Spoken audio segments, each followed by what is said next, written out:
안녕하세요. 골드만 삭슬입니다. 오늘은 대만의 부총통, 총통은 장제스죠. 장제석이고, 그다음에 이제 부총통을 했던 천청 장군, 군인 출신이죠. 천청 장군과 그다음에 그 홍군, 마오쩌둥의 그 공산당 군의 군인 장군, 천이 장군에 대해서 알아보겠습니다. 이 천청 장군, 중화민국 그 장제스 밑에서의 군인, 국민혁명군 사령관인 천청은 1898년부터 1965년까지 67살에 사망한 걸로 되어 있습니다. 대만에서 부총통을 했죠. 장제스 밑에서. 1922년 24살 때 바오딩 육군 군관학교를 졸업을 하게 되어 있습니다. 이 허베이성에 있는 거죠. 그 다음에 이제 그 장제스의 북벌에 참여를 해서 국민혁명군에 참여를 해서 그 중국의 그 당시에 이제 널려 있던 그 각 지방의 영주들, 독군들을 격파를 하고 전공을 세웁니다. 11사단 사단 사령관을 맡게 되겠습니다.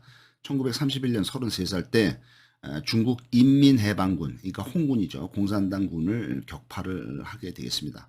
이래서 이제 그 마오쩌둥이 대장정을 1934년에 이제 마오쩌둥이 대장정을 하죠. 한 1년 동안 고생하면서 이제 도망가는 거죠. 대장정을 하는데 그 홍군을 몰아내는데 큰 공을 세운 것이 이 천청 장군이 되겠습니다. 이 대장정이라는 거는 1934년에 그 공산당의 홍군이 국민당 군대의 포위를 뚫고 370일 동안 365일인데 뭐 5일 더한 거죠. 370일 동안 12,500km, 상당히 긴 거리죠. 지구의 표면에서부터 지구 중심까지의 지구의 반지름이 6,500km 정도 되니까 그 길이의 한 2배 정도의 아주 긴 거리를 한 1년 동안 또 홍군이 도망가서 저기 이제 그 산서성 예난까지 도망가는 거죠. 그래서 거기서 이제 다시 이제 공산당이 이제 자기 그 세력을 다시 발흥을 시키는데 그거를 몰아내는데 공을 세운 사람이 천청 장군이 되겠습니다. 아무튼 그 지구의 반지름이 6,500km인데 이 지구의 반지름보다도 더 긴 강이 세계에 딱 2개가 있는데 그 중에서 이제 세계에서 가장 긴 강이 첫 번째로는 브라질의 아마존강, 그 다음에 이제 두 번째로는 이집트의 나일강, 요 두 강 정도가 이제 6,500km 이상이죠. 그 다음에 이제 나머지 강들은 이제 그 길이가보다 더 짧은 걸로 되어 있습니다. 그래서 아무튼 중국의 그 홍군이 이제 대장정을 한 거는 1934년 10월 달부터 해서 1년이 지난 1935년 10월까지 이제 했는데 장시성이 이제 그 강서성인데 장시성이 이제 강서성이라고도 부르죠. 이 장시성에서 출발을 해서 그러니까 이제 창사 마오쩌둥이 발원주의인 이제 창사 요 근처에서 이제 출발을 한 거죠. 여기서 출발을 해서 계속 이제 북쪽으로 올라가서 산서성의 그 예난까지 간 거죠. 이때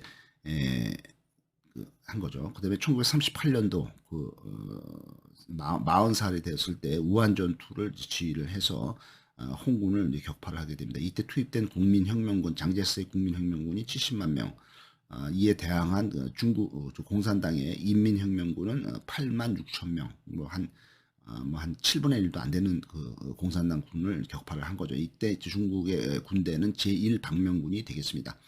1939년에 그 41살 때 창사 전투와 이창 전투를 지휘를 하게 되겠습니다. 1943년 45살 때 버마에 파견이 되어서 중국의 원정군 사령관이 되어서 버마 쪽에서 활동을 하게 되겠습니다. 미얀마죠. 1945년 47살 때, 그러니까 중국이 해방이 되었을 때, 2차 대전이 끝났을 때는 중국 국민혁명군, 국민당군의 참모총장을 하면서 해군 총사령관을 겸임을 하고 있습니다. 1947년에 49살 때 국민당군의 북동부 본부 국장을 되어서 공산당과 싸우게 되었습니다. 하지만은 이 1947년에 제2국공내전 그러니까 공산당하고 국민당이 중국을 서로 차지하기 위해서 전쟁을 벌인 1947년의 전쟁에서 이 천청 장군이 몇 가지 실수를 하면서 국민당군이 이제 망하죠. 홍군 공산당이 이기죠. 그래서 이제 이 천청 장군이 실수한 게 첫 번째로는 유능한 장군들, 사령관들을 해직을 해버립니다. 마음에 안 들다고. 안 되죠. 전쟁을 할 때는 유능한 지휘자들이 있어야 승리를 하는데 그 당시에 그나마라도 국민당군에 있던 국민혁명군에 있던 유능한 사령관들을 해임을 해버립니다. 그 누구냐 하면은 두이밍, 그다음에 순리런, 그다음에 정덩고, 천밍런 뭐 이런 장군들 해임을 해는 실수를 하고, 그다음에 이제 친일파인 만주 국군의 그 당시에 이제 친일을 하던 만주군을 이제 어떻든 포섭을 해서 국민당 쪽으로 끌어들여야 되는데 친일을 하던 그 만주군의 지방 부대들을 해산을 시켜버립니다. 그래서 이제 실수를 하면서 국민당군이 이제 패배를 하게 되는 거죠. 그 다음에 이제 1949년 이제 국민당이 이제 완전히 이제 망가졌을 때, 막 51살 때 이제 타이완으로 이제 도망을 가죠. 장제스를 따라서. 그래서 타이완 성에 총독이 임명이 됐다가 국민당군이 이제 글로 다 가면서 국민당의 부총통이 되고 행정원장이 됩니다. 그래서 타이완 재건 사업에는 성공을 해서 타이완의 이제 토지라든가 경제를 개혁을 하게 되어 있습니다. 1965년에 67살 때 이제 대만으로 간 지 한 15년이 지난 후에 67살 때 대만의 수도인 타이베이에서 간암으로 사망한 걸로 되어 있습니다.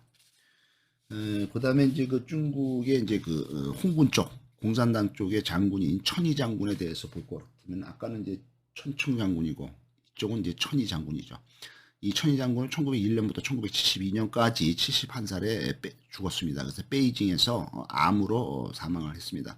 중화인민공화국의 군인이면서 중국의 10대 원수에 속하는 장군이 되겠습니다. 1919년 18살 때 근공검학 프로그램으로 인해서 쪼온라이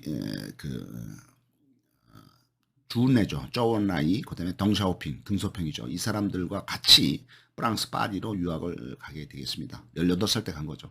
20살 때는 프랑스 파리에서 학생운동을 하다가 강제 추방이 돼서 중국으로 돌아오게 됩니다. 1923년에 22살 때 중국 공산당에 가입을 하고 1927년 26살 때 중앙군사정치학교에 중국 공산당 위원회 서기 직책을 맡게 되면서 난창봉기에 참가를 하고 마오쩌둥의 홍군에 가입을 하게 되겠습니다. 26살 때 아주 젊었을 때 얘기가 되겠습니다. 1937년 37살 한 2년 10년이 지난 후에 2차 국공학장이 일어나죠. 왜냐하면 중일 전쟁이 터져서 일본군하고 싸우기 위해서 다시 이제 2차 국공학장이 일어난 게 1937년인데 이때 37살이죠. 이때 신사군이라는 부대를 지휘를 해서 화남 지방에서 남쪽 지방에서 일본군과 싸우게 되겠습니다. 1945년 45살 때 중국이 해방이 되었을 때 국뽕내전이 다시 일어나죠. 공산당하고 국민당과 싸우죠. 이때 이제 공산당 편의 제3야전군 사령관이 되어서 국민당군하고 싸우게 됐습니다. 이때에 가장 막강한 실력을 발휘하던 마오쩌둥의 후계자로 지명되었던 임바오죠. 린바오는 그 당시에 홍군의 제4야전군을 했고 이 천이 장군은 제3야전 사령관을 하고 있었습니다. 1949년 49살 때 공산군이 거의 국민당을 괴멸시켰을 때 장강을 건너서 장강의 길이가 6,300km죠. 그러니까 지구의 반지름보다 조금 작죠. 난징과 남경, 상하이를 함락을 시키면서 중국의 공산당 중화인민공화국의 초대 상하이 시장을 하게 되었습니다. 1954년 54살 때는 국무원의 부총리가 되겠습니다. 그다음에 이제 55살 때는 이제 원수가 되고 1958년 58살 때는 외교부장을 하게 되고 전국 정치협상회의의 부주석을 맡게 되겠습니다. 1966년에 66살이었는데 이때 마오쩌둥의 문화대혁명이 일어나서 한 10년 동안 진행이 되면서 중국을 완전히 엉망진창으로 만들죠. 1966년 문화대혁명 때 마오쩌둥에 의해서 실권이 되지만은 곧이어서 바로 복직이 되는 걸로 돼 있습니다. 또 한 사람 더 볼 것 같으면은 중국의 마오쩌둥의 마오쩌둥이 아니고 그 장제스의 측근 중에 한 명이 그 꿍상시라는 사람이 있습니다. 꿍상시는 중국의 유명한 숭자매의 그 제일 큰 언니인 숭아이딩의 남편도 되겠습니다. 이 숭자매 중에 숭아이딩이 이 꿍상시, 이 사람은 이제 뭐 재무부 장관 뭐 이런 이제 그 금융계통의 밝은 사람인데, 이 꿍상시의 아내가 되었고, 그 숭자매 중에 두 번째인 숭칭링은 순원의 아내가 되었죠. 그다음에 이제 그 막내인 숭아이링은 이제 장제스의 아내가 되었죠. 그래서 상당히 이 숭자매 세 명이 다 아주 거물급들하고 결혼을 했죠. 아주 뭐 미모도 있고 재능도 있고 뭐 그런 자매들인 것 같습니다. 근데 이제 그 숭칭링은 이제 순원하고 결혼을 했고, 순원은 이제 국민당을 이제 만들었고, 국민당의 순원의 후계자가 장제스. 그리고 원래는 이 숭칭링은 이제 그 순원이 죽은 다음에, 남편이 죽은 다음에 이제 장제스의 국민당 편에 서는 것이 맞는 그 이치지만은, 이 숭칭링은 그의 그렇지 않니 하고 장제스하고 대립을 하죠. 그 장제스하고 대립을 하고, 장제스 싫어하고 자기 이제 여동생의 남편하고 이제 대립을 하면서, 이 숭칭이 이제 공산당의 그 마오쩌둥의 아주 중요한 부총리라든가 뭐 아주 최고 지위에서 이제 공산당 편을 들면서 공산당 편에 살다가 죽게 되겠습니다. 하지만은 이 꿍상시, 숭자매의 제일 큰 언니 숭아이링의 남편인 꿍상시는 1881년부터 1967년까지 86살에 사망을 하게 되어 있습니다. 중국에서의 그 은행가이며 관료이며 저술가가 되겠습니다. 미국 유학을 갔다 온 아주 그 재능 있는 자기죠. 그래서 미국에서 오벌린 대학하고 예일 대학을 졸업을 하고 순원과 장제스를 지지를 하게 되었습니다. 1928년에 47살 때, 1928년 장제스가 이제 북벌에 성공을 하고 중국을 통일하고 이제 세력이 이제 가장 강성해질 때가 1928년에, 이때 이제 이 꿍상시는 47살이죠. 이때 이 사람이 이제 중화민국, 장제스의 중화민국 그 국가 상무장관, 재무부 장관이 됐죠. 그래서 한 3년 동안 이제 그 상무장관 역할을 하고, 1933년에 52살 때는 재무부 장관이 되어서, 상무부 장관은 재무장관이 아니고 뭐 상공부 장관 같은 겁니다. 그다음에 이제 재무부 장관이 되어서 11년 동안이나 재무부 장관을 하면서 중국의 그 금융, 화폐 이런 거를 총괄하게 되겠죠. 그다음에 이제 중앙은행 총재도 겸임을 하면서 12년 동안 중앙은행 총재를 합니다. 그러니까 돈을 찍어내는 데가 중앙은행이기 때문에 돈을 이제 거머쥐었다, 이렇게 볼 수가 있는 거죠. 그 다음에 중화민국 수상을 또 한 2년간 하게 되겠습니다. 그 다음에 1949년에 장제스의 국민당이 이제 망해가지고 대만으로 도망갈 때, 1949년에 이 사람이 이제 68살, 상당히 나이 많죠. 이렇게 됐는데, 장제스가 대만으로 도망갈 때, 타이완으로 도망갈 때 따라가지 않고 별도로 혼자서 그 미국으로 망명을 합니다. 그래서 미국에 가서 이제 계속 죽을 때까지 미국에서 68살에 이민을 가서 86살에 죽었으니까 미국에서 한 20년 동안 살다가 죽은 사람이 이 꿍상시고, 이 꿍상시는 이제 장제스의 친인척이면서도 중화 민국에서 아주 상당히 중요한 역할을 한 거물급 인사가 되겠습니다. 감사합니다.